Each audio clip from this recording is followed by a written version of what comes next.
old school Italian vibes.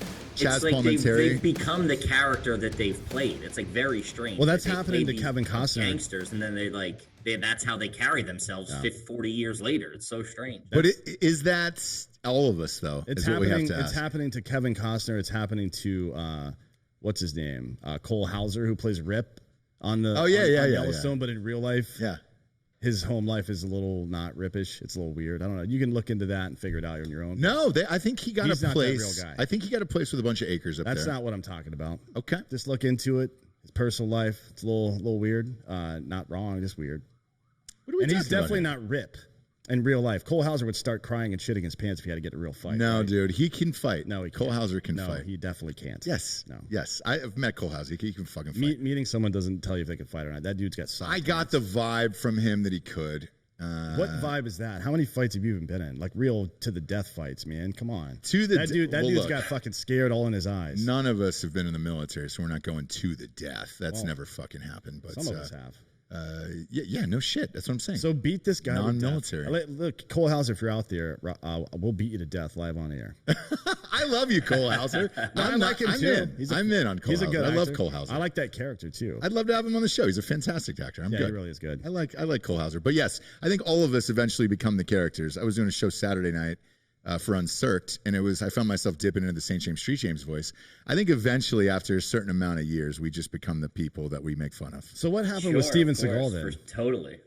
Explain to me if this premise is true, and I think it is in a lot of cases, but if it's true, then what led to Steven Seagal right now?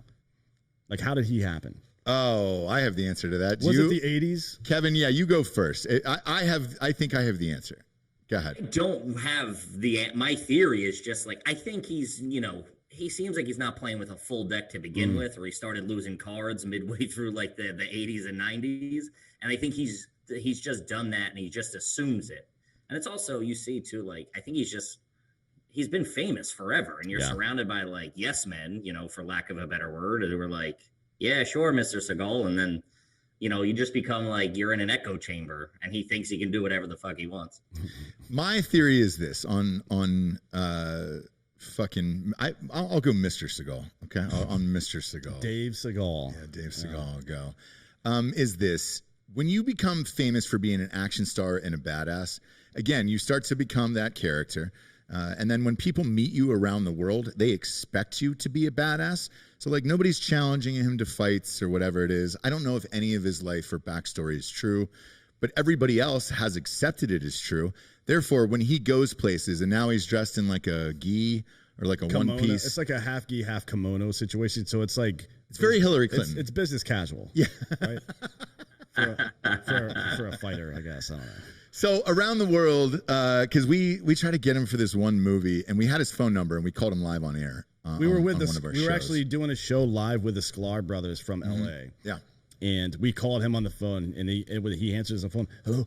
Yeah, and you could tell by the way he said hello that his hair was very tightly pulled back. Yeah, dude. You could just hear it somehow in his voice. I don't know how that works, but but he's living that character, and he answered the phone. He was not happy that we called him live on air, obviously, but in Russia, they were saying like he still gets like $250,000 a movie. Same with Asia and all this other shit.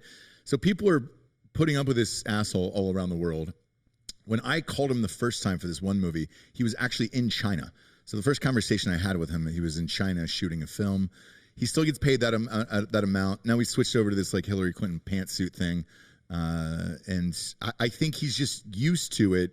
And now he's bought into his own shit, and now that's who he is, right? Because he's still dyeing his hair jet black, and he's got to be close to 70 years old at this point. He's 69, Yeah, and he's not in shape. It's not like he's like, he's not like jacked and like, doing push-ups all day. Like so he's been severely overweight for 20 years. Yeah, which means he's probably got a fake foot. Yeah. At this point, right? Yeah. Diabetes has gotten to him. He's missing something. We just can't see it because of the gi. Yeah, she's dressing strategically. Yeah. He also had that TV show where he was like a deputy or a cop or like a sheriff. Or yeah.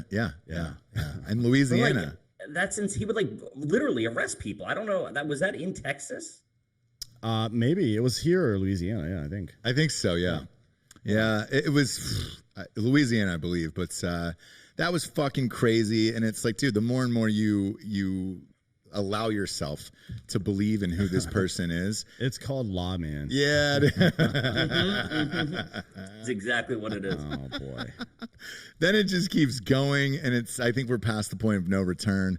I heard the same thing about Van Damme, though, and then, what was it, Chuck Zito, who knocked him out at that strip club? Yeah. So it is Louisiana. Yeah. Jefferson Parish. I nailed it. Yeah, that's really funny. So, yes, that's going to happen. It's probably going to happen to you. Probably going to happen to us as well. I want to see the Shaq version of Lawman, though, because Shaq's a deputy in Miami-Dade, right? In that county. So yes. I want to see him, but it's just like him, like, hey, stop doing that. You know, just typical monotone Shaq voice, but he's a goddamn giant. Yeah. Can you imagine the equipment he's in? He's riding, like, instead of a cruiser, he's riding like a mini tank or some shit, and his head's still poking out. He's in Bigfoot chasing down curbs. But somebody said he was doing like ride-alongs and fucking bashing somebody's door, and it was like, hey, there's Shaq in my living room on a drug bust. How fucking weird I think it would be? make things safer. Like if it's gangsters and they see that it's fucking Shaquille O'Neal, they're not gonna fucking hurt him. I agree. There's no way. Yeah. Like that would be very disrespectful. It'd be like you don't fuck with an old head in that community like that. No. Just don't do it.